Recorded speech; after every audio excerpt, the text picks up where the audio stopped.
So, and if it has a shield, that means it has a macronutrient like protein, carb, or fat. You can live off of it.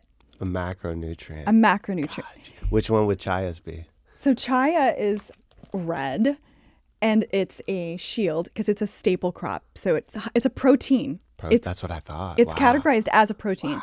Yeah. So it has as much protein as many legumes. It's a powerhouse. You need to know how to prepare it safely. So it's in red. Kind of stop, understand what you're doing. Yes. But we eat this all the time. Like, by the way, yeah, you eat this all the time. We eat this all the time. And by the way, if you don't prepare it correctly and you don't boil it, you could like get really, it's not good for you. Oh, I tell people, do you like to walk? Yeah, no way. I mean, if you like to walk. Is that what it does? So it's a neurotoxin, and most neurotoxins are cumulative.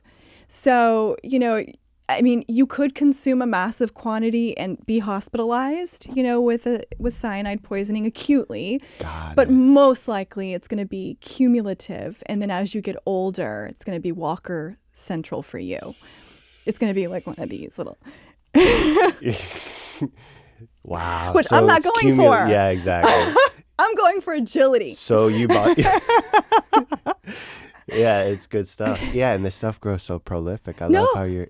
It is a staple crop, and I'm really into the blue zones, like places in the world where people are living to 100 disease-free. Dan Buettner's work with National Geographic. I love it. Wow. I'm really into it. Yeah. And the mainstream books are not going to mention chaya, okay? Because they're talking about things you can get at the grocery store. Yes. However, 3 of the 5 blue zones grow chaya if you dig a little deeper. So it is. There's so many varieties. So many varieties. And with most things, the wilder the variety, the more nutrient dense. Amazing. And the less work. Yeah. It's like I tell people, it's true. If you have a poodle, would you set your poodle free? Like, are you going to release your poodle into the wild, like your toy poodle? Right. Like, go free. It's not gonna make it very long. Schnitzel, go free. Like, no, that poodle is a goner within a couple of hours. It's domesticated. It's domesticated. Right? It's not wild. No, same thing with the food. Like, you're not going to go out there and plant like a tender lettuce or like throw your seeds. It's not going to make it, guys. But you need these wild crops. If you want to not work for your food, then you need the wild foods. Mm-hmm.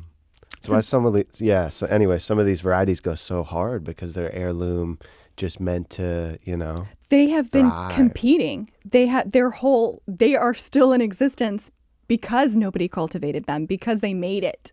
Yeah. In the wild world. It's so interesting to think about. And for me, like, that's what I want to eat. If you are what you eat, then I don't want to eat something that's so fragile. Like, I want to eat something that is so nutrient dense that I have to I need to slaughter it. This chaya, you better cook it. Like, make sure it's dead and then eat it, because it's a fighter. It's gonna fight you to the end. But it's delicious. Yeah. Wait, but back to the chaya, full circle. Like, so you use it because I want it to be practical for these people. They see chaya, they're like, how do I do it?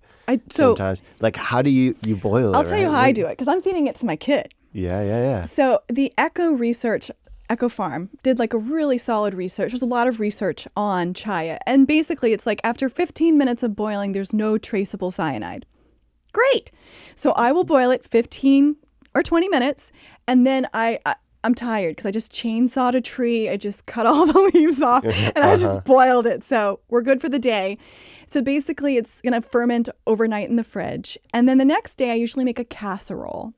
So I'll mix it with cashew cream or goat cheese or just cheese on top.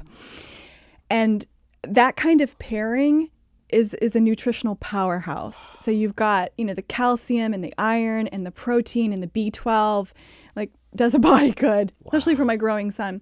And I'm baking it for just enough to get the cheese melty and bubbly. Right. So it's delicious. I've done a double cook. I've got absolutely no worries about cyanide. And the water-soluble vitamins like vitamin C, vitamin B may have been lost, but we get those in so many other plants. What I'm looking for from chaya is protein, iron, calcium. Those are fat-soluble. It doesn't matter if I boil it for an hour. they're not going anywhere. So it's like if you have a slab of meat, the protein's not going anywhere no matter how much you cook it. Yeah. So interesting. Yeah. So I just want it to be nutrient dense, healthy. Yeah. Tame the food. Yeah. And that's a lot. A casserole, you're, making a lot.